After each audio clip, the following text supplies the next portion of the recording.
And joining us now is India Today's Apurva Jayachandran. Apurva, you know what is interesting to me in this speech is the tag slave. Also because Vijay used the same tag yesterday for AIADMK. So this seems to be similar language. Well, that's right. In fact, we have seen time and again how, there have been these kind of tags that have been used against the NDA alliance as well. And earlier on, the chief minister as well, Tamil Nadu chief minister M.K. Stalin had also particularly chosen this, wherein he said that this is the kind of, Amit Shah's, party. They are not AIADMK parties, which is, which is Anna Dravida Munnetra Kadagam, but this is nothing but Amit Shah Amit Shah Munnetra Kadagam. That's on these lines, which what Tamil Nadu Chief Minister, the M.K. Stalin, had already said a couple of days earlier as well.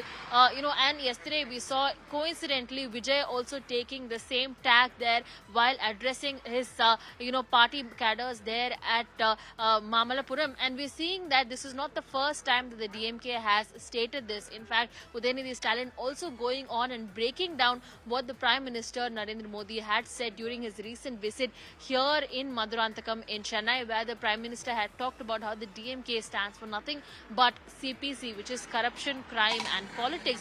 But meanwhile, Udayanidhi Stalin there going ahead and saying CPC is nothing but the kind of cowardice and the kind of pressure that had been put on the AIADMK and the other leaders here in, the AIADMK's India alliance there. In fact, he talks about each of these leaders there, be it Edappadi K. Palaniswamy, who is the AIADMK's chief, or Anbumani, Dr. Anbumani, who is the PMK's chief, as well as TTV Dinakaran, who is the AMMK chief. All these three leaders, so-called leaders who are part of this India alliance, they are nothing but leaders and puppets who have been coerced into joining into this alliance with the NDA, is what the DMK has been saying time and again. And that's the same narrative that we saw also TVK's chief there, Vijay, who had taken a stand on, and now Udayanidhi Stalin, the Tamil Nadu's deputy chief minister, also going ahead and reconfirming his stance, saying that this is nothing but the CBI, ED and IT who have all caused these leaders to join in with the BJP and form into the India alliance here. Right. Apurva, do stay with us. It is quite interesting to see DMK and Vijay speaking the same language when it comes to political rivals.